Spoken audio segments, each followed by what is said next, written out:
Our next guest graduated from BYU in 1973 in counseling and psychology, but that had nothing to do with what he was about to do for the rest of his career.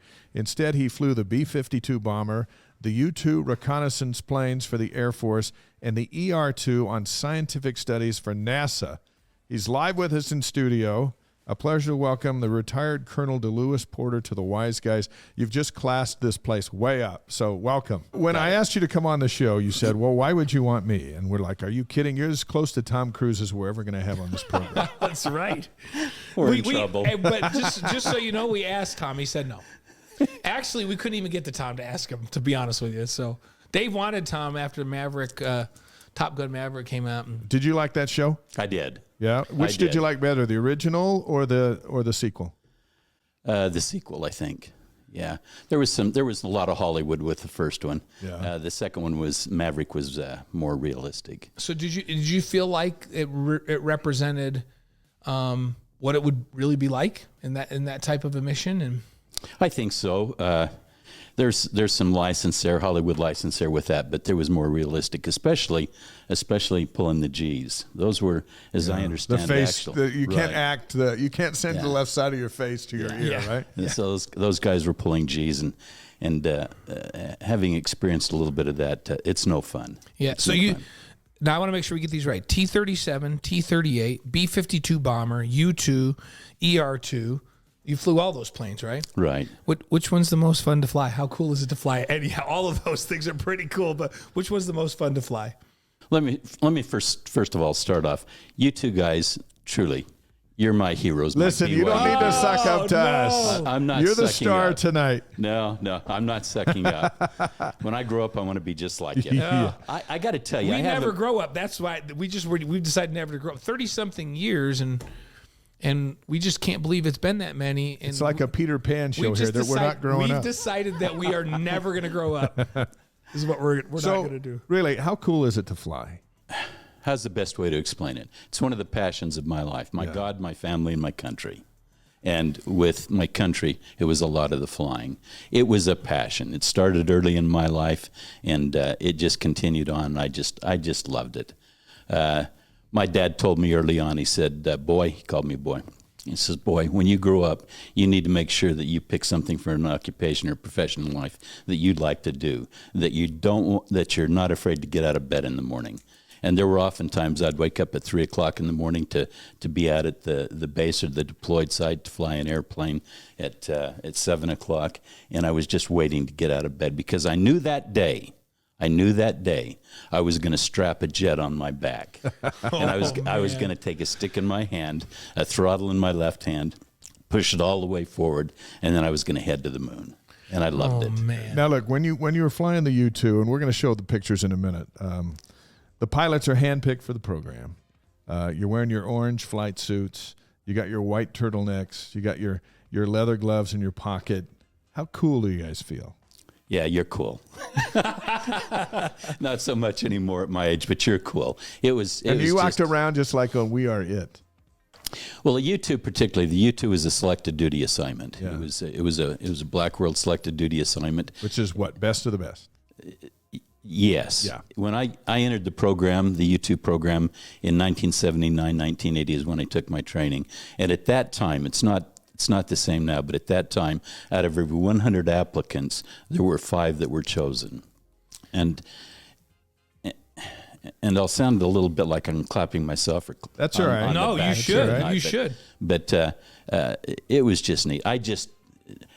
To be a part of a select group of men like that. Now, let me hastily talk about this. I say men because at that time, there were no women U-2 pilots, but now there are. Now there are. But it was cool. So as you're walking around, are you feeling like you're Tom Brady? Is that the closest to being Tom Brady? Yeah, because I was thinking about that. We always like to make sports analogies and parallels because lots of our folks are sports. You're flying U-2s. That's the equivalent of starting at quarterback in the National Football League, maybe even more select than that because there's 32 of those. So you got that going for you. Yeah, I do. Yeah, it was something. I don't know how to put it in words, but it was.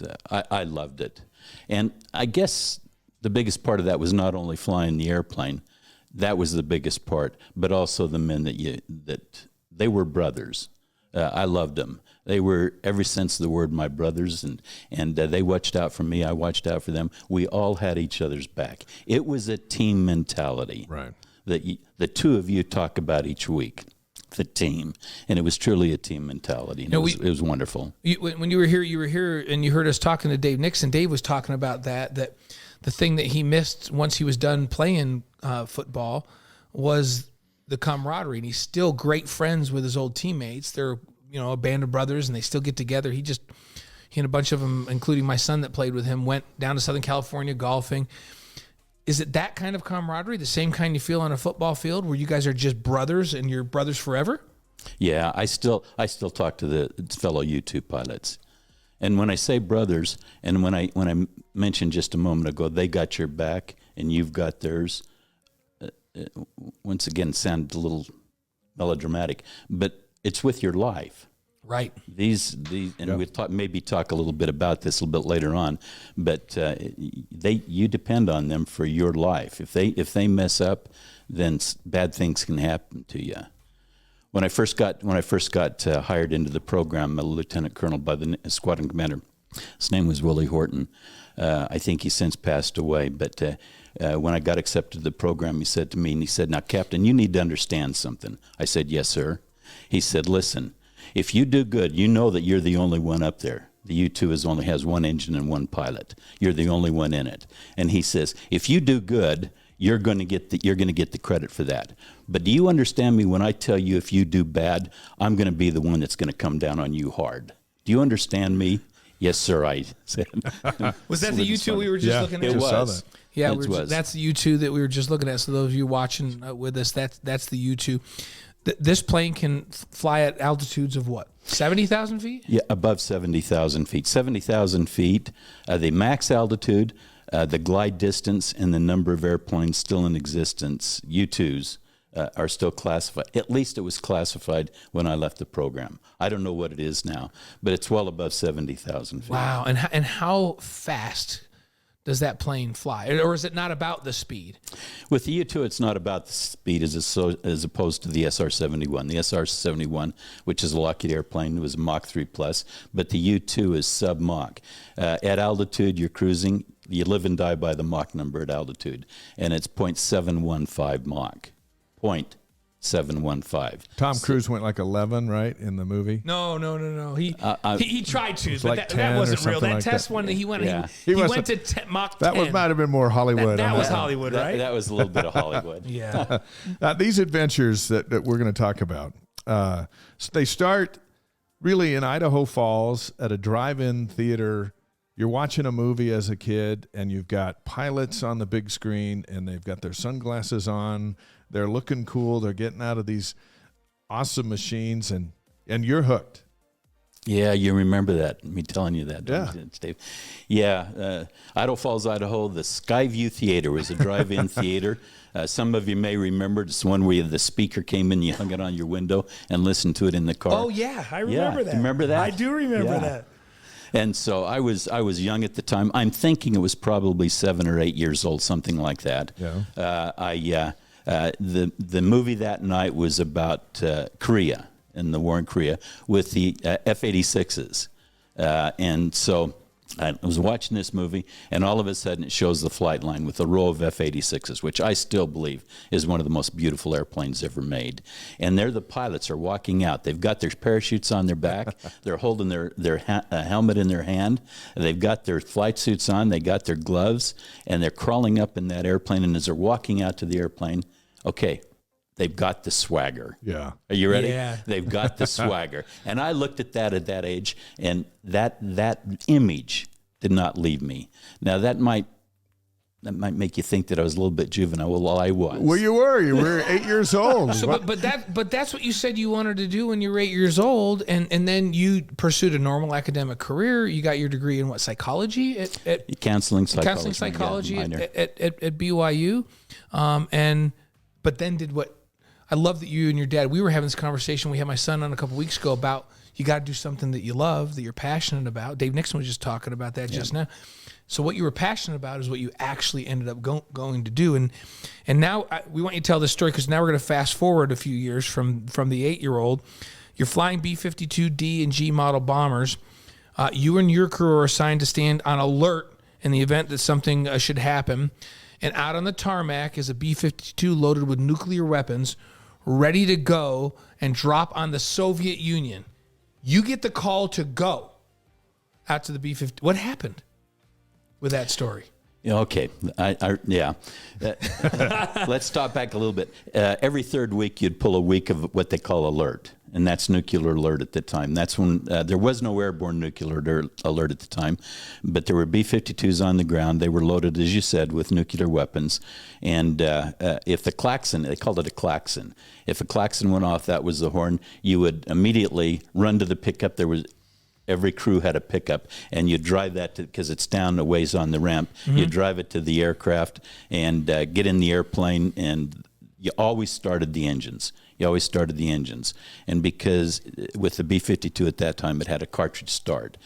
Black powder would explode in 2 of the engines, and the bleed air from those engines would light the others. Like everyone's neighbor's Volkswagen. Right. All right, gotcha. Remember the B-52s got 8 engines, and so a lot of them started. And so there was a process that you went through. While we're doing that, the pilot and the co-pilot, then the EW, Electronic Warfare Officer, is in the back, and he's copying down codes. There is an unbelievable amount of steps that you have to go through before a nuclear weapon is detonated. Right. And so these are just the beginning of it. So you're sitting there, and all of a sudden you get the call to get in the plane. Right. You don't know that there's a computer issue. You're doing it, right? Are we going to drop nuclear bombs on Russia right now? Is that what you're thinking? Well, there was the 2 steps. 2 steps again been completed in that line of steps that have to be accomplished. Right. And you never did go to the 3rd step, because the 3rd step was to taxi the airplane for takeoff.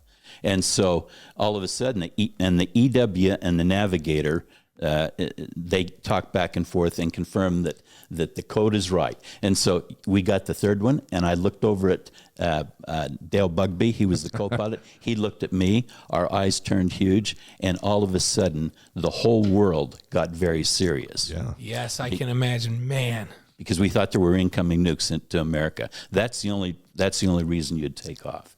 And so everybody got very serious from there, and we prepared to taxi, and then all of a sudden we got a special code that's given out from Command Post at Carswell Air Force Base. That's where I was at the time. Yeah. From Strategic Air Command, which was at Offutt, and they in essence canceled that particular exercise. Man. Were you relieved? Oh, my word. And I say I can imagine, but I can't imagine. No. Actually, you're in the cockpit, you're ready to go, and then it's like, the seriousness of that, where you're just thinking, what is... Well, think of this, and this is once again not trying to be melodramatic, but think of this. If that happens, you take off, and if you ever get to the point where you're going to drop nuclear weapons, if it comes to that, you know that there is no longer a Carswell Air Force Base. There is no longer Fort Worth, Texas. And oh, by the way, may I add this, there is no longer your family. Yeah. They're gone. That's crazy. Crazy. Wow. So thank goodness that was a computer glitch. DeLewis Porter, former Air Force pilot, and the first BYU grad, as far as we know, to fly the U-2, especially over Russia, on the Wise Guys tonight. So next you're flying the U-2, which is a high-altitude reconnaissance aircraft. You get your orders from the White House, the Pentagon, and the State Department. And it's just you to go up and take pictures. So what's the difference flying when you're the only crew on board? One engine and you. It's just you and the plane and 70,000 feet down below. Yeah, it's surreal. Yeah. Oftentimes it's surreal. I still struggle to be able to put it into words, but you have a job to do. You prepare for those missions, those ops missions in the U-2, which is a high-altitude reconnaissance airplane, of course. You prepare methodically for that.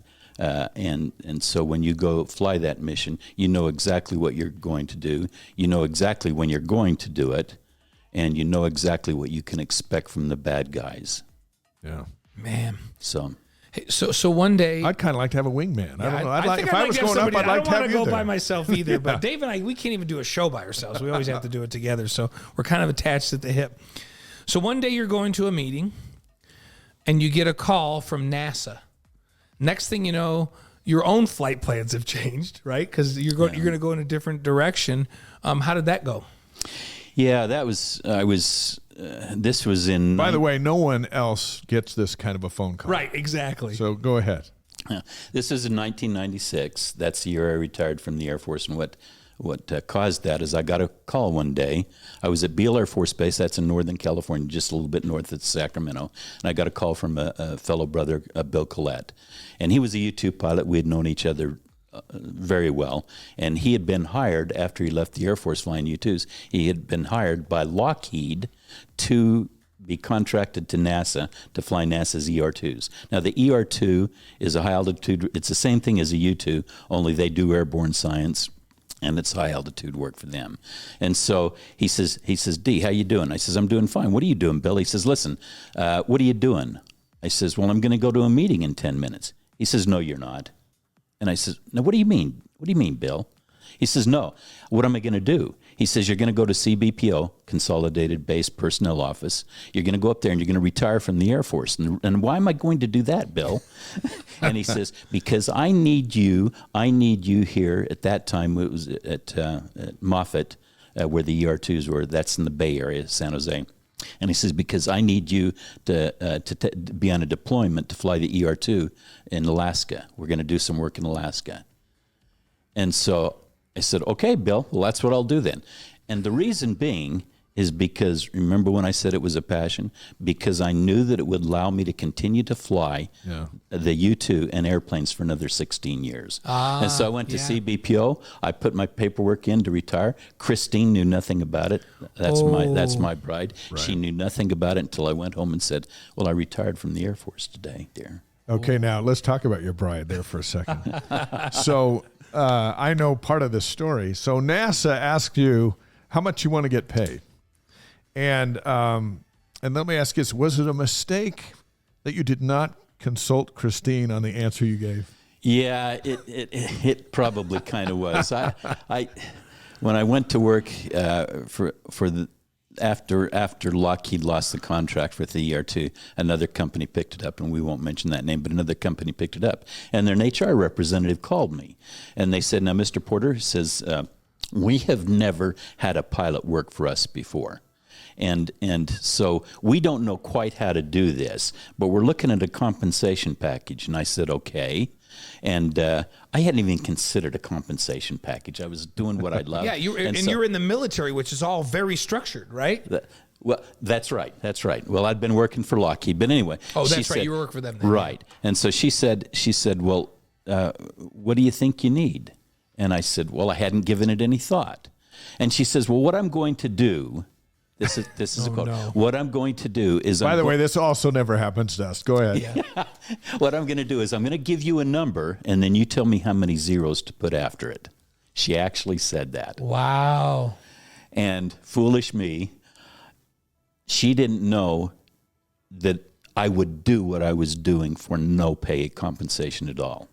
We slip and say that once in a while, and then we'd have to take it back. Because there's someone going, really? Okay. They would do it for nothing? Well, then we're way overpaying them. So anyway, she said to me, tell me how many zeros. I said, ma'am, listen, what I'm getting compensated for right now is fair enough. And I told her what the number was. And I says, that's fair to me.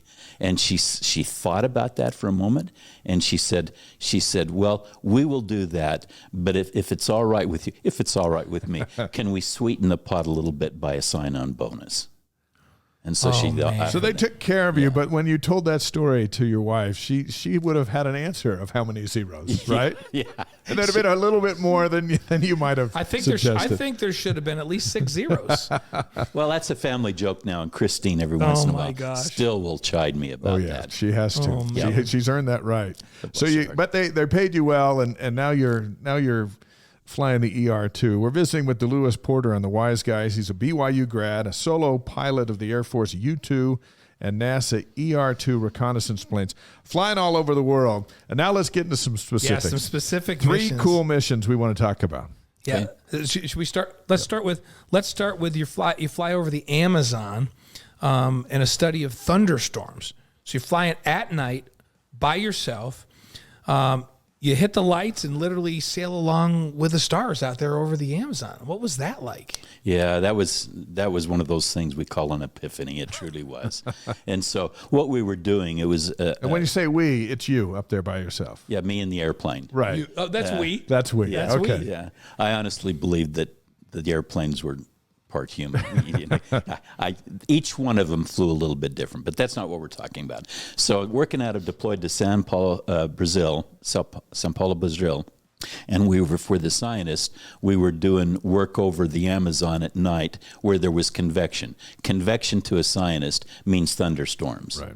And so they have some nasty ones. Yes. Yeah. And they're So much humidity, that stuff just builds up. Yeah. And so I took the airplane. It was about 2.5 hours out to where the thunderstorms were and where they wanted me to do work.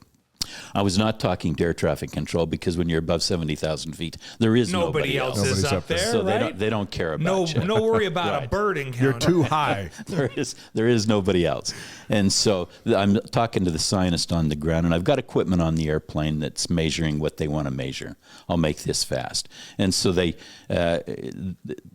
for about 4 hours, they worked with me, and the time went real fast, and they tell me where they want the airplane. And so I take it there and turn whatever instruments on when they want me to turn them on. Then now it's time to go back. They said, DeLewis, we're done with you. You can bring the airplane back on home. And I said, fine. And so I'm heading home. There's some cleanup work in the airplane. I hate a dirty cockpit. So clean everything up, make all of the notes, because I know that I'm going to need to give a briefing to the scientist when I get on the ground. So I write down everything that I want to remember. Wait, so how are you flying the plane? Did you put it on autopilot and you're writing down some stuff? That's right. It's on autopilot. Nice. It's just you up there in the sky in autopilot. Right. Flying over the Amazon. And the autopilot has a Mach hold function. Remember I said you live and die by the Mach. Yeah, 0.71 was the one I remember. 715. 715. There you go. And See, attention to detail. It's all detail. Is important here because it wasn't 0.71, it was 0.715, which is closer to 0.72. How did you not get scared up there? There was 3 times that I was scared. I thought I was going to lose my life in the airplane. Yeah. And I guess we won't go into those, but there were 3 times. And I wasn't scared. It's just that I knew that because what was happening, I knew that I was probably going to die. Once again, being melodramatic. And so, but other than that, I never was scared in the airplane. I had a great deal of confidence in that airplane, the U-2/the ER-2, and I had a great deal of confidence in Lockheed and the maintainers of that airplane. I trusted them seriously with my life, as I did the mobile pilot, which is the backup pilot for the day. Man. So I'm over the Amazon at night. They tell me to come home. I clean up the cockpit, and then I start looking out around me. Yeah. And the sky above me, okay, now I'm going to try to put this in words best I can. The sky above me, there's so many stars that it looks like I could get out of the airplane and walk on them. But before I did that, before I looked out of there, and as I'm looking at this, I say to myself, this is amazing. This is amazing. And so I reach down to the lower left-hand side of the cockpit of the U-2, and I turn the lights off. I turn all of the interior lights off and also the exterior lights. Yeah, nobody's going to hit you up there. You're safe. But it's like walking through the kitchen with no lights on trying to get to the fridge. Right. No, you're not going to run into the table. You're not running into anything up there. But the beautiful thing about this, with the lights off in the cockpit, is the lights are off, and so no longer can you see the wings, no longer can you see the cockpit. There's nothing there. And after a little bit, your mind does funny things to you, and all of a sudden it feels like you're just sitting there in empty space. Now, in a U-2 and an ER-2 at those altitudes, you're in a full pressure suit. Yeah. So I can hear myself breathe. Like Vader. I can hear myself breathe. I can feel a little bit of noise, feel the vibration in my seat from the engine, hear a little bit of noise. But other than that, pretty soon I'm just like I'm floating in space, and I'm looking at these stars, and I wonder the immensity of space and how insignificant I must be in the eternal scheme of things. Man, that's not an experience very many people Other than astronauts, who gets that experience? It's like I say, it was a passion. It was a passion. And I've heard you speak about this, and it was also a spiritual experience of the magnificence of the Creator. It was. I sat there and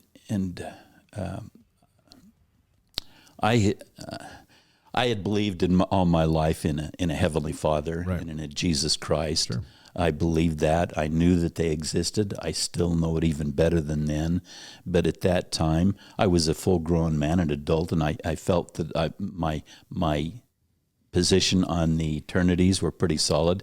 But I sat there and looked up that, and I said to myself, I said, I wonder, because all my life I have been taught that my Heavenly Father and the Savior know about me. Mm-hmm. And so I sat there and I looked up there and I said, I asked the question, Heavenly Father, do you really know if I'm here or not? And like I said, I was a full-grown man. You'd think I'd know that by then, at that time in my life. In fact, ecclesiastically, I had some responsibilities that would you'd think that I would know that. But I asked the question, and that's the important part. I asked the question, and as soon as I asked that question, do you know about me? Do you know that I'm here? Do you know who I am? There was no epiphany. There was no audible. Okay, there was an epiphany. There was no audible. There was no vision. I'm not trying to say that there was. But at that moment, at that time, over the Amazon, at 2 o'clock in the morning, there was a warmth and an embrace, and a thought to the mind and feeling to the heart that, yes, DeLewis, I know you. I know you very well. And oh, by the way, I love you. And I just sat there. And I got a pressure suit on, so I can't open the visor and wipe the tears that's coming down my cheeks, because it was that stirring for me. I started to weep about it. Yeah. Now, that isn't very manly and Tom Cruise like, is it? But I started to weep, and the tears rolled down my cheek, and you can't wipe them off or anything, and so I guess that's. And are you sure that you also didn't hear, "Hey, DeLewis, why don't you turn the lights back on the plane?" I kept it like that for probably, I'd say, 30 minutes. Wow. And then it was time to. What an That's experience. fantastic. Yeah. All right, let's move over from Xanadu to flying over 5 hurricanes. Yeah. What are you doing up there over a hurricane, especially at night? And what does a hurricane look like at 2 in the morning? From the top down. Yeah. Flew over hurricanes out of Patrick Air Force Base in Florida. Mm-hmm. Hurricane George. That was the one that when I at nighttime looked down and I saw the blue and the red lightning. Now, they were very short, but they're blue and red. They call them jets and sparks, something like that. And so finished that mission, got back down on the ground, and as I told you, there's a couple of hundred scientists, and so I'm debriefing them, and I happened to mention that I'd seen this lightning with the different colors, and all of a sudden the room goes silent. And so Paul, not the actor, a scientist by the name of Paul Newman, he said, DeLewis, Paul Newman could play that part in the show. Yeah, he could. He said, what did you just say? And I said, well, I saw it in the eye of the hurricane. I saw the jets and the sprites, and they were blue and red. And, well, it was the first time out of a hurricane that had been documented. And so it was a big to-do for them. Oh, wow. A big to-do. Did they have theories about that before, but just never able to document it? Yeah. And so you basically confirmed for them what they were thinking was happening. Well, as I understand it, and you can go to Google and see this, the astronauts had experienced similar things. They saw those also. Yeah. And so, but this was documented, and it was, you asked me what it was like. The one out of San Jose, Costa Rica. There was one that I flew over there. There was a lot of turbulence at that altitude, and once again, I'm trying to put this into words. I looked down at the hurricane, the eye of the hurricane, and it was just not red and blue, but a white lightning just going everywhere, just like explosions down there. Yeah. And I knew that if that engine failed me, or if the airplane failed me at that time, that going down in that would be a horrible experience. Right. But can I say this? That hurricane at that time looked almost evil. Wow. It was Yeah, let me describe it like that. It looked almost evil. Wow. Is it true, like when you're looking from the top down and you're not going down into the eye of the hurricane, you're staying up above it. Is it calm in the eye? You know how they say that in the eye of the hurricane, there's quiet in the very center of it? Yeah. Can you see that there's calm and quiet in the middle? Or is there lightning going across that? Blaine, that's a good question. And the answer to that, it changed with the different hurricanes. Some of them, you couldn't see the eye at all. It was just clouds all over the top of it. Others were just, the eye was very defined and very, very clear. What does it sound like up there above a hurricane at night? There's no sound except the slight hum of the engine. That's it. Wow. Yeah, you don't hear anything. That's cool. What an experience. Another experience that nobody gets to have. Okay, let's go to this third one. You fly over the Soviet Union in 2000 in a study of polar stratospheric clouds and the ozone. The Russians at that time were a little leery about you taking pictures up there. Were they suspicious that perhaps this was more of a military mission than a science mission? And what was that like to be over the Soviet Union in 2000? Yeah, good question. Let me preface my comments, and once again, I'll make this fast. That particular experience was the epitome, the hallmark moment of my professional career. And so I went to Russia a couple of times and worked with the Soviet Union, Russia at that time, getting permission, because what we were doing with the ER-2 out of Kiruna, Sweden, was collecting science for polar stratospheric clouds. Right. We called them PSCs, polar stratospheric clouds. And everyone was freaked out about the ozone. That's right. In 2000, everybody was worried about the ozone because the ozone gobbles up, polar stratospheric clouds gobble up the ozone. And so they needed to get data on this. And so and the science community knew that the polar stratospheric clouds, the majority of them were going to be over the Soviet Union in January of the year 2000. And so took the airplane. I had coordinated and worked for almost 2 years on this particular mission. So I was chosen to fly the first mission over the Soviet Union. Since Gary Powers, now if you're really old, you'll remember him. Gary Powers in 1960s was shot down over the Soviet Union in a U-2. So yeah, I remember so you're the next guy in. Yeah, yeah. Now you mentioned the Russians were a little bit leery. Let me tell you how leery they were. They required that we pay them a ton of money to be able to fly. You were about to say $1 billion, but we're not going to say that on the record. Was it with a B? Was it with a B? No, it wasn't a B. But they wanted a ton of money to fly over their country. He was going to say a bunch of money. A bunch of money. We'll call it a bunch. A bunch. So you paid them a bunch of money. So the scientists did. The science community did. Yeah. And then they also required, whenever we flew, to have their people, 5 of their people on station there at Kiruna. And what they would do is after the hatches were pulled up in place for the airplane, they would come out and put tape over the sealed area of the hatches. And the reason being is because they thought that I would take off in the airplane, land someplace else, download the science equipment, and upload the spook equipment, the reconnaissance stuff. And so that's they were very leery at the time. Who gets to do that? Are U-2s, there's always a couple of U-2s in the air all the time, right? As I understand it now, and I've been out of that circle for a number of years. As I understand it, there's somewhere in the world, 24/7, 365, two U-2s in the air, the black U-2s in the air, somewhere in the world. Always up. And so the airplane was built in 1955, and it's still flying. Still flying. Man. So look, and there's another look at it. So this is the U-2. Yeah, this is the U-2. And the white one is the ER-2. Right. Yeah, did you show the white one? That's the ER-2. That's the ER-2. That's a live action shot of you taking it to 70,000 feet. You're just going straight up. Yeah. Now, when you're flying commercially and you're sitting back there and you're on this flight, can you tell whether or not you got a good pilot up front? Not really, with the exception of the landing. So is this a valid comment? I'm sitting next to a pilot who's an Air Force pilot, and I just had met him, and we landed and we hit hard, and it was actually kind of jarring hard. And he goes, "Ugh, Navy pilot." Why would he say that? Why would he say that? Oh, keep Because it, landing on a carrier? right.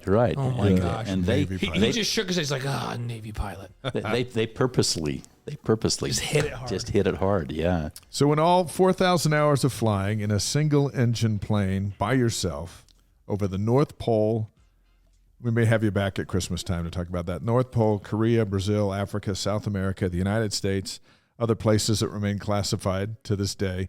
When it's all said and done and you retire and your Air Force colleagues give you a plaque that says, Colonel DeLewis Porter, the best of the best. Yeah, they did. You're pretty good. Oh, Clearly, you're the best of the best. It was kind of them. And it was true. Sounds like, right? Blaine and I both agree that it was true. We think it's true. And what a cool story, and what a treat for us to have you on. We try to find, people connected with BYU that have done amazing things, and this is right up there. This is amazing. This puts you right up there with Marie Osmond. Yeah, we have Marie on. Hey, but you know what? It's like, this is just as amazing as Danny Ainge, Oh, by the way, Danny Ainge confirmed today he's coming on this show. Danny's going to come out. Danny or Steve Young or any of these guys have done. This is this is beyond that level. There's fewer people that have done what you have done than what Steve Young's done. And I love Steve. He's one of my good buddies, but what you've done is way beyond. It's really cool to have you on. So Thank you so much. So now let's get back to the reason that we get up in the morning. Give us 2 keys to BYU's victory on Saturday against Utah Tech. What do you want to see happen? A repeat of what happened a couple of weeks Boise ago. State. Boise State. So Yeah. just repeat Boise State. We're not going to let you get away with that. Just on the repeat. What do you want to see? 2 keys to the game. We might use them in our open on Saturday. Yeah. And folks should know that DeLewis is one of the most loyal, avid BYU fans that we know. Yeah. I love BYU, always have, always will. I don't know that I bleed as much blue as you two do, but I'm there. Well, part of it we get paid to bleed the blue, but yes. I worry a little bit, and you two are much smarter about this, and I worry a little bit about them being too convinced that they're going to win this game. Just because they're playing an FCS team? So they Right. may not come with that chip on their shoulder, and it might, Whereas Boise State, they kind of went in there with a little fear, like, we might get beat here. Yeah, and I can tell you, Utah Tech's going to come with a chip on their shoulder. So they're going to play fired up, and BYU's going to have to match that earlier. That could be a problem. And you can be guaranteed that their coaching staff is going to sit with those young men, and they're going to say, listen, this is BYU. Look, they lost 4 games in a row. You can do this. Don't be blown away, but you can do this. And they're going to hype those guys up. Yep. So I guess the confidence thing. Mental prep's one. Absolutely. Okay, what's number 2? Get their heads right. And how about a key on defense? What do you want to see? When they sack the quarterback, they are undefeated. When they haven't sacked the quarterback, they're 0-5. That's why they're 5-5. Kalani calls them disruptive plays. Disruptive plays. Yeah, defense clearly has to come in there and be able to, especially the defensive line. They got to come in there and hold that and provide the protection for the quarterback so he can do his thing. Which last week I thought was 2 weeks ago I thought was amazing. So both sides of the ball up front. See, we were talking about that earlier. That's where BYU should have an advantage up front on both sides of the ball, on defense and on offense. When you're playing an FCS opponent, football championship, lower level. They just don't – big, huge, dominant guys are not as plentiful as you need. And so they kind of filter down by the time you get to that level. That's where BYU should dominate this game, is up front on both sides. Okay, we're going to hold you to those, and we'll revisit them next week. Are you ready for 5 questions, and then we'll get you out of here? Sure. We always do 5 questions. Bring it on. These are rapid fire. Now we get asked the really tough questions. Your favorite sports movie? You might kick me out after the answer. No. What about Show Me the Money? All right, get out. Oh, Jerry Maguire. Jerry Maguire. Show me the money. You know what? Somebody else said that. That's about sports agent. That's Jerry good. Maguire. Jerry Maguire. Okay, next one. Favorite singer or band? Favorite singer, Whitney Houston. Oh, that's old school. I just think that's tragic, and that woman had a voice like you know what? no other. It just shows you what bad influence can do. She meets Bobby Brown, and everything goes downhill from them. Yeah. from there. Bless her heart. Okay, good Yep. choice. Good selection. Oh there. man, I could listen to Whitney Houston All day. All day. She is one of the most pure, beautiful voices ever. Okay, your favorite breakfast cereal, or are you an oatmeal guy? Don't even plant that I have seed. to tell you guys, Brenda has me eating oatmeal every morning now. Yeah, well, Which is Really? Yeah. I mix in a scoop of vanilla protein powder in it to up the protein content, but I start every day with some oatmeal now. that goes against everything you preach on I the know show. because don't let her fool you, because before I came to this show, I had one bowl of Apple Jacks and then I had a bowl of Cinnamon Life. Okay, all right. You're back on track. So All right, so favorite breakfast cereal. What do you got? Raisin Bran. Raisin Bran. Yeah. Okay. Here's the only thing that's redeeming about Raisin Bran right now. Must be Air Force. Here's the only a thing little redeeming. disappointed about that. No, I think they roll the raisins in sugar. There is some sugar in the raisins. Yeah, they roll the raisins There in is some sugar sugar. because Yeah. somebody made me eat Raisin Bran once, and I thought I would die. Yeah, that's- and then I realized that the raisins are rolled in sugar and everything was good again. Okay. So all okay, right, we're gonna let Raisin that one Bran. go because Okay. of the sugar on the raisins. Favorite thing to listen to during your daily 3-mile walks? 3 miles a day? Yeah. 3 to 3.5. That's Here's what Now, Dave said walking, and that's what it is walking. It's not running. Here's what I learned. So he walks along this area where we are, Oh, nice. and I found that if I drive up behind him and lay on the horn at just the right spot, he'll clear 3 inches straight up. so he still got Just he 3 still has a inches. 3-inch vertical. 3-inch vertical. So yeah. So do you listen to music while you're doing that, or listen to podcasts, or Podcasts. Yeah. oh, what's your favorite thing to listen to while you're walking? Yeah, usually encouraging, faith promoting, personal development type of thing. So general yeah. conference talks? Yeah, general Okay, conference. all Nice. Yeah. Okay. I think my wife listens to she makes me eat oatmeal. When she goes out, she listens to Come Follow Me lessons on the. Yeah. I'm like, man, Right. My wife listens to... she is going to drag me into the celestial kingdom. Just drag me.